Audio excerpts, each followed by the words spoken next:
Hello everyone, my name is Blackwatch. Welcome to another episode of How to Play, and in this week's episode we are looking at a very highly anticipated operator, Samuel Leo Fisher, aka Sam Fisher, aka Paperboy, aka Panther, aka Matchwood, aka Deep Blue, aka Must Have Been the Wind, aka Zero. At least he's in the game now.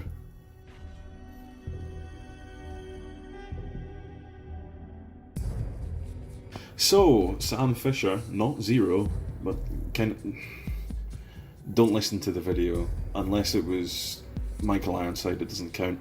He's a 2-speed, 2-armor attacker on the Rainbow Operational Staff CTU. Now, this is because he's an old man, but he used to be a part of 3rd Echelon and 4th Echelon, who were very, very top tier society nasty men who did things the world didn't know about to stop wars the world never heard about. It's great. Play Splinter Cell. Play all the games. Enjoy the first 3 games because they're amazing and the rest are pretty good as well. So this guy, my favourite game character, or close to it, he's definitely up there, has the SC3000K assault rifle.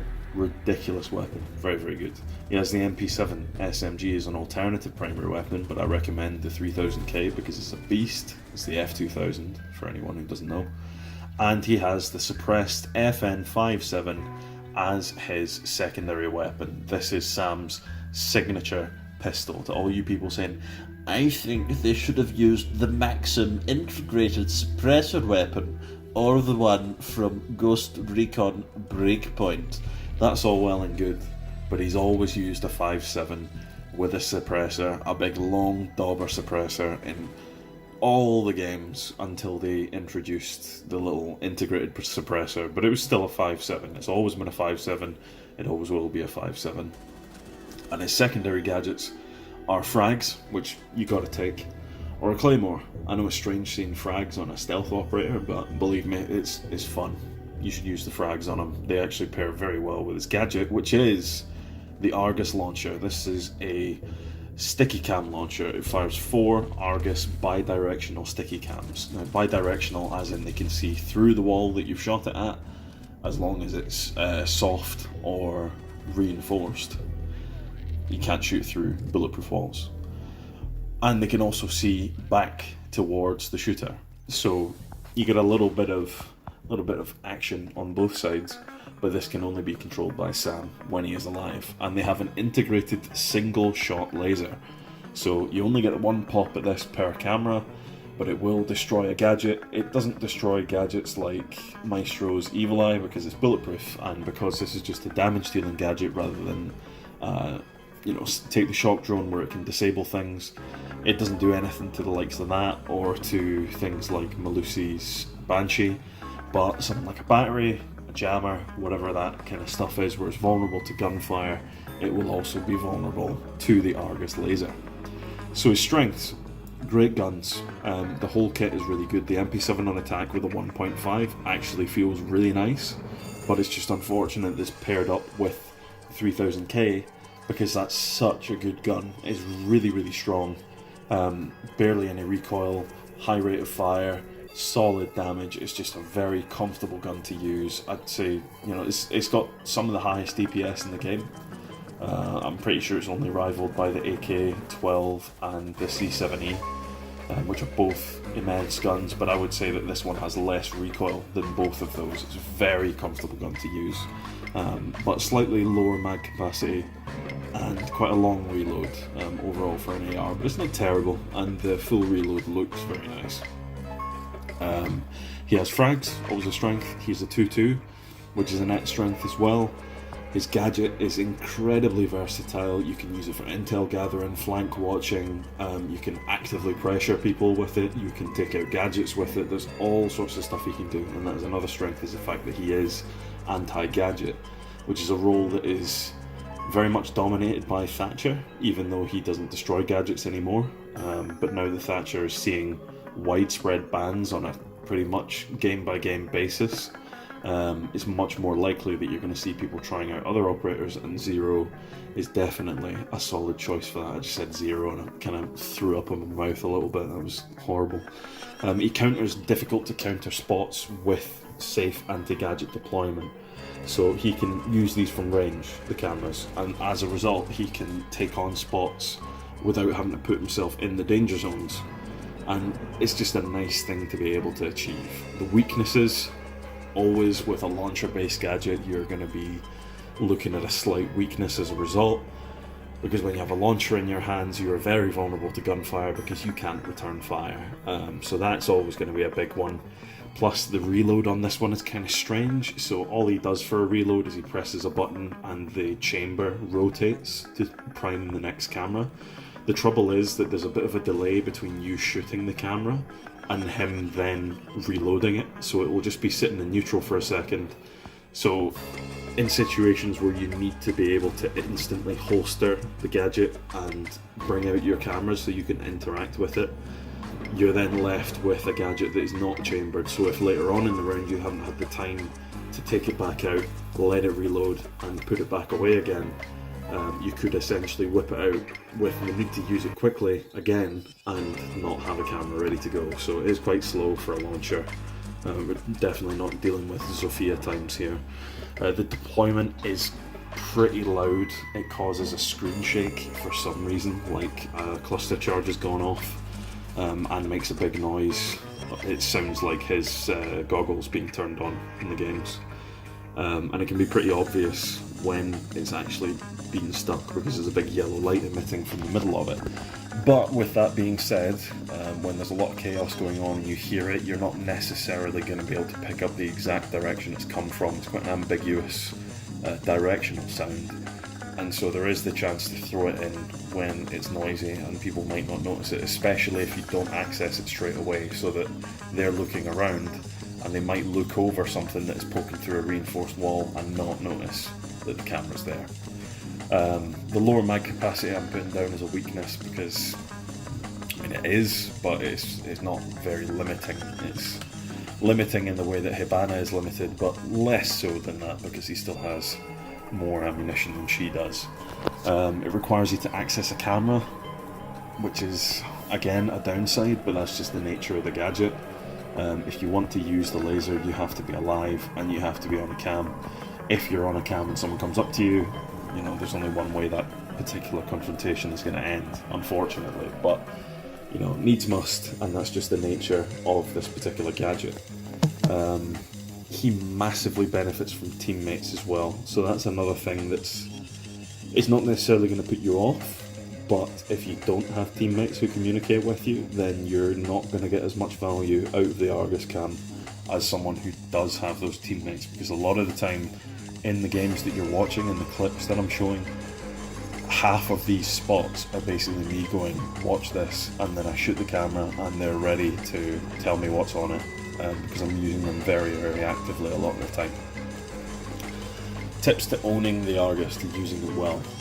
Use it for flank watch. I'm not saying use all 4 cameras for flank watch, but having those eyes that are hard to detect, that are countering those positions that you don't necessarily have any intel on, is so immensely strong, especially if you've pre-placed them. If you get that opportunity to put them down before anyone's actually crossed the path, then they're pretty much invisible.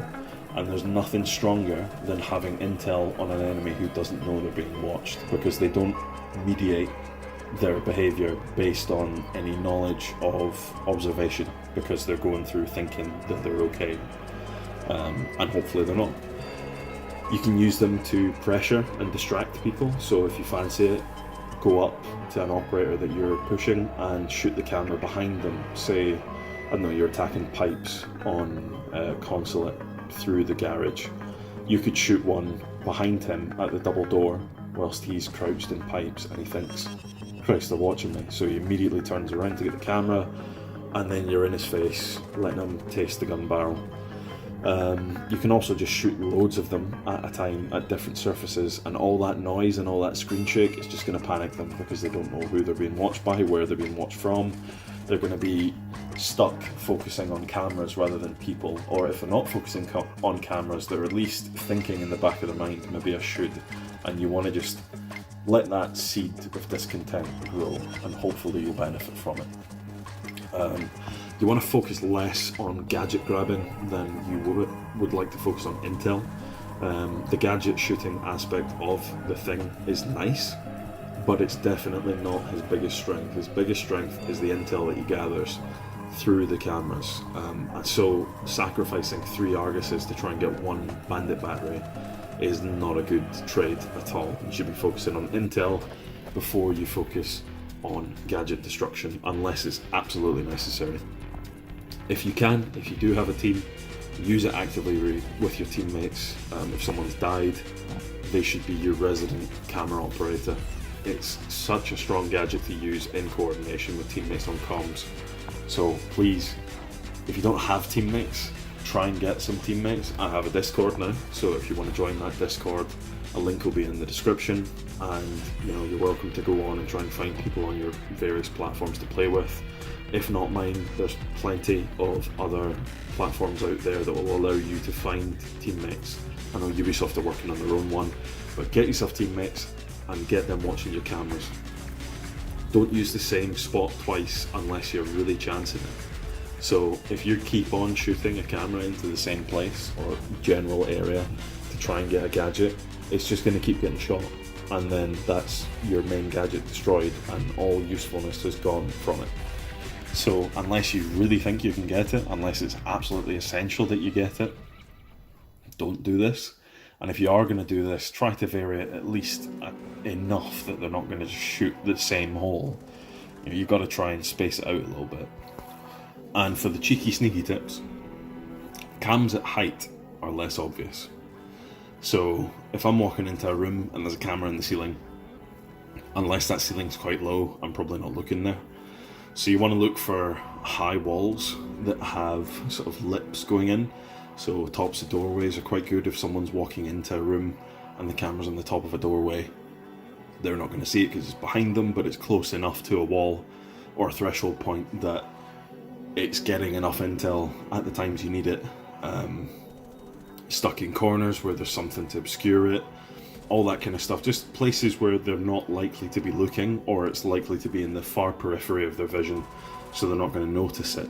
Definitely don't put it on walkways, places where people are likely to pass, places where if you're a defender walking in a certain position, you're going to be looking there to see if someone is passing it. You don't want anything like that. Just put it in low traffic areas, keep it sneaky, and preferably keep them high. If you shoot a camera into a reinforced wall, try whenever you can to shoot it through the drywall side. So you want to see the drywall or the wood on your side. That way when it's sticking through the wall, it's on a black surface or dark grey surface, because it's on the reinforcement, rather than shooting it into a reinforcement coming out of the drywall where you have this massive, incredibly obvious camera. You just want to do whatever you can to make it less obvious, so aim for the drywall coming out of the reinforcement. Cams above reinforcements sometimes will let you get past the jammer, so if someone's got a jammer on a wall and you stick it in there, it's not going to work, it will be jammed. But if you shoot it above the wall, sometimes, and it's kind of awkward because I've had plenty of opportunities to do this where for some reason the electric field has gone up above where it would realistically be affecting anything, because there's no metal there. I don't know what this is, but it is a thing. But on some walls where there's particularly high wooden or drywall sections that aren't covered by reinforcement, you can avoid jammers and batteries by doing this. The trouble is, if it's a battery and you look down, you will not see it from that point because the top ridge of the reinforcement will be providing cover for the gadget. This is the same for certain Kaid deployments. If the Kaid deployment's higher up the wall, you've got more of a chance. A nice swig of Iron Brew. Jammers, you're much more likely to get because they're generally speaking sitting further away from the wall than a battery is, so you're more likely to be able to hit that. But 9 times out of 10 when you're trying this trick, it's not going to be quite so easy. Often you're better just shooting that section of the wall and actually sending a camera through it to then just shoot down from a different position, rather than having to deal with the possibility of not seeing the gadget. But if there's an ADS or something in the way that's preventing you from doing that, by all means shoot into the wood, so then you can shoot the ADS, so then you can send a cam to get the gadget. But this is only if you're stuck and needing to use your gadget to take out their gadget. Drone holes, they're pretty useful, and I don't see a lot of people using them because I think people think that drone holes are not good enough for this gadget, but they really can be, as long as they're not right next to someone. You can use it pretty effectively and sneakily, and people aren't always going to be watching it. And 9 times out of 10, if you're attacking the likes of, let's say, dining room on New Chalet, if you were to sneak through certain bits and pieces and places and sneaky bits, you'd be able to see things that you otherwise wouldn't see, thanks to the wonders of drone holes. So there's an example.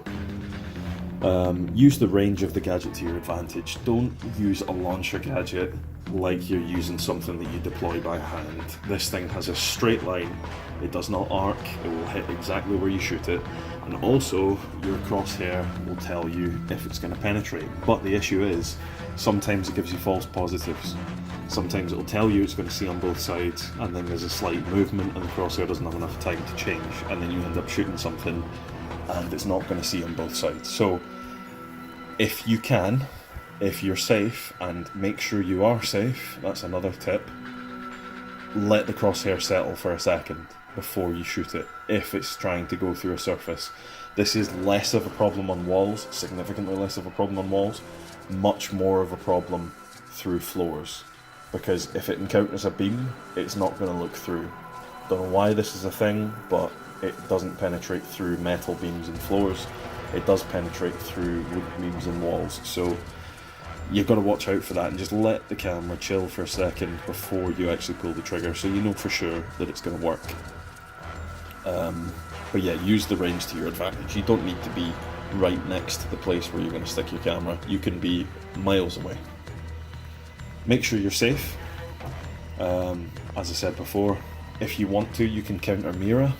And plenty of Miras are going to use the classic strat where it's one reinforced wall next to a small kill hole at head height. If you want to, just shoot a camera through the kill hole and then bam, window's gone. Obviously this is one of those ones where you've got to be quick on the draw, so you've got to make sure that you're whipping out that camera fast, and also hope that she is not accurate enough to snipe your cam before you can take out the wall. But it's never going to be an easy one trying to get a camera, yeah, and at least with, or trying to get a Mira, sorry, and at least with Sam, you have 4 opportunities rather than Twitch, who gets 2. And losing a shock drone is much more heartbreaking than losing an Argus cam, because you just don't have that reserve to fall back on. I said it before, but I'll say it again, using the cams as a distraction really does work. The damage doesn't work quite so much because they'll hear a very distinctive sort of sound. It sounds nothing like that, but I can't replicate that sound. But once you play them, you'll know what it sounds like, and if you hear that, I'm not looking at it, I'm maybe turn around to shoot it, but 9 times out of 10, if you are going to be using it as a distraction, they're going to hear it deploy anyway. But you can use it both ways to try to get that distraction going along. Try not to spam the cams unless it's really necessary. I know I mentioned the idea of shooting 4 cameras into a spot at once, but unless you're using spots that are actually decent and are going to benefit the team, you're kind of just wasting a hell of a lot of utility for not a lot of game. So consider not doing that. The laser only deals 5 damage to enemies, so if a player is down, 5 damage will not kill them.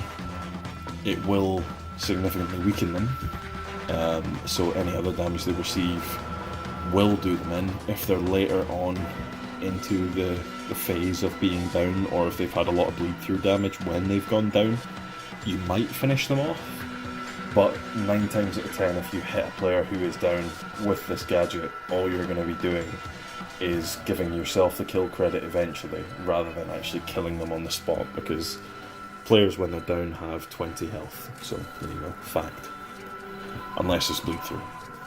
Lasers don't disable stuff, they only destroy. I'm going to reiterate this again because I've seen a few people trying to hit Maestro cams with this, or trying to hit Banshees.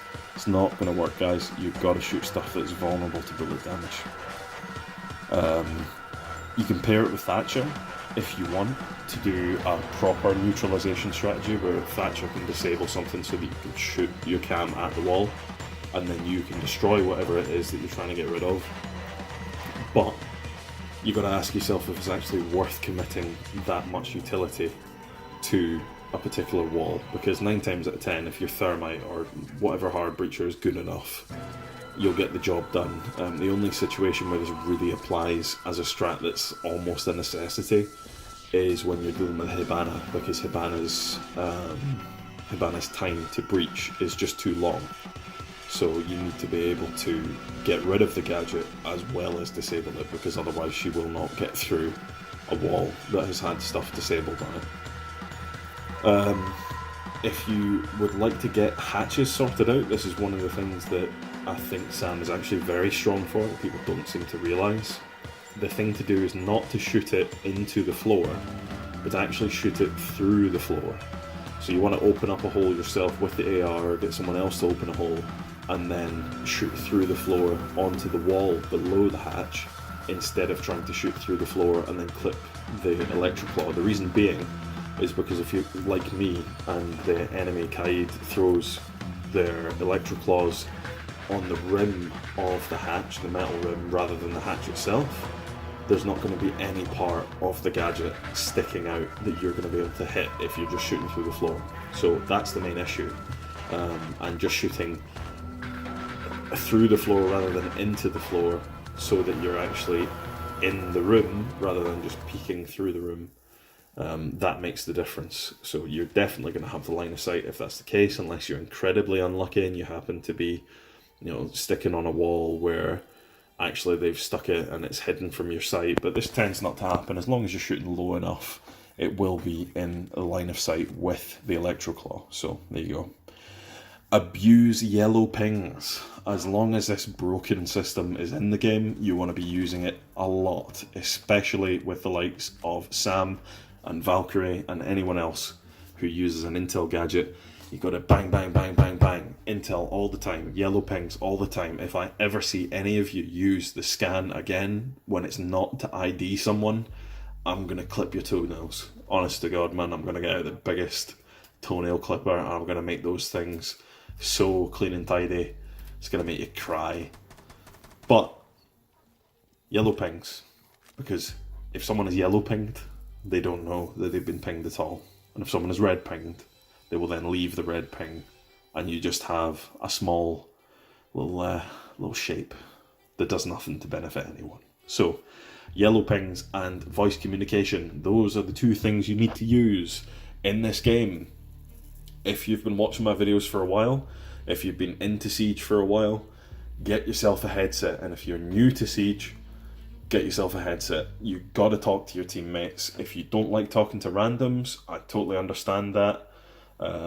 If you have issues with randoms, if you're unfortunate enough to be a woman in a community like Siege, I definitely understand the issues that you will have with speaking to randoms. But there are communities out there, there are groups out there who have plenty of good people who are more than willing to take on new players or to just meet new friends that are willing to play the game. Don't limit yourself to sitting on your own without anyone to communicate with. This is a game that thrives on communication and it thrives on community. It's just unfortunate that there are far too many 25-year-old teenagers that haven't managed to evolve out of a high school mentality when it comes to women. And the same goes out to young kids as well, to be honest, because I feel like there's a lot of younger guys who play this game who get a lot of stick because of their voices. Any of you older guys that give this out, at the end of the day, we all started there somewhere. There was a point where my voice wasn't so deep, and sometimes you just got to be inclusive to people instead of trying to gatekeep your community. Just have a bit of tolerance. If you don't want to play with someone who's got a squeaky voice, that's fine, but you don't need to rib them for it, because everyone's a kid at some point. A bit of a tangential rib there. But the last thing is to set in common spots beforehand. So if you're going to use a common spot for a flank watch or something like that, or to just give yourself intel on the site, try to, maybe if you're droning out and you see that it's empty, get the cam in there early so that they don't know they're being watched, they don't know that the surveillance is happening, and the most vulnerable operator is an unaware operator. And let's keep it that way. And just as a little Blackwatch tip, a little sneaky Blackwatch, hey, watch out for this. If you get a melee kill with young Mr. Fisher, he has a unique voice line every time he stabs someone with his custom karambit. So there you go. Right everyone, I knew this was going to be a big one. I did not think it was going to be quite this big, but we're here. I will see you in the next one. Do svidaniya, everybody. Tell me what you want, join my Discord, leave a like in the video, subscribe to see more PRD Blackwatch content, and I'll see you in the next video. Bye bye.